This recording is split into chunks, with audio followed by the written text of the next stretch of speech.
Synthetik is a roguelike action RPG that is most definitely worth looking into. The game essentially pops you into several different top-down levels as you try to shoot your way through and survive. One thing you'll notice right away is how lethal the enemies are. You can't play this game as a run-and-gun game. You need to observe the environment and use cover as a means to give you a breather to reload. Enemies can gun you down rather quickly, especially with the shotgun or any of the mortar enemies that you have.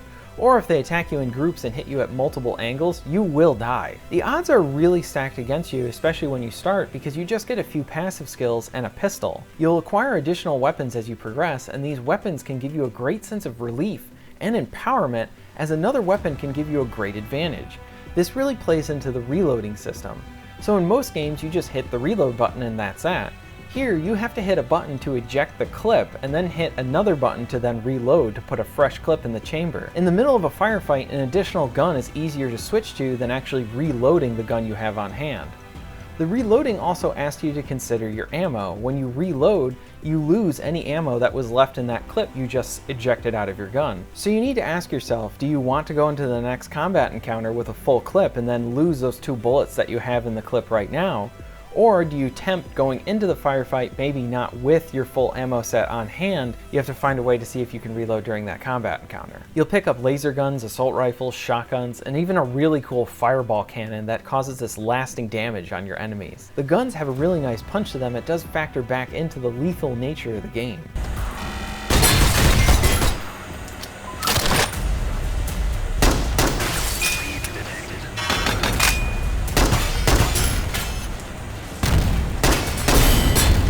Shooting and dodging bullets is part of the game's gameplay, as you need to factor in accuracy and recoil when you're shooting. Moving while shooting will make it really hard to pick off enemies from afar, but if you stand still, that will greatly improve your accuracy, but at the same time, you're standing still, so you're not dodging any bullets.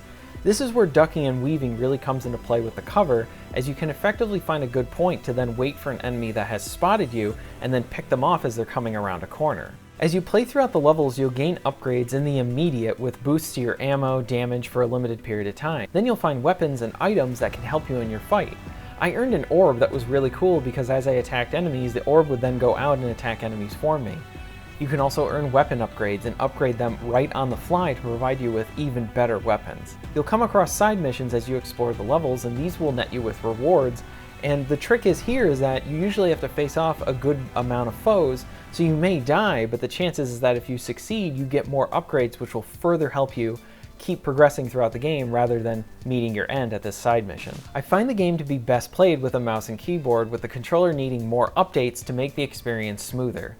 The game has had some performance issues with crashing, but the developers have been working on improving the game, and they even improved upon the game as I was reviewing this, as I was experiencing some crashes in certain areas of the game, and then they released a patch quickly after that, even after notifying them, and now the game runs a bit smoother. Lastly, the game is hard, but very rewarding.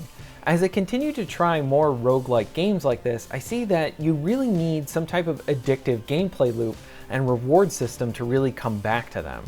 This game gives you rewards in the immediate, just like I said before. You get your weapons, you get your weapon upgrades, and you get those boosts. But you also can work to stuff in the long term, which also helps with this game. So as you play and die and then play the levels again, you get to then level up one of 4 classes. Each of them have their own ins and outs and are worth checking out to kind of find the one that best suits you. As you level up, you'll gain more passive buffs to then aid you in combat. Now, while in the immediate you will earn boosts, items, and weapons to then help you while you're in your levels, they don't carry over when you die.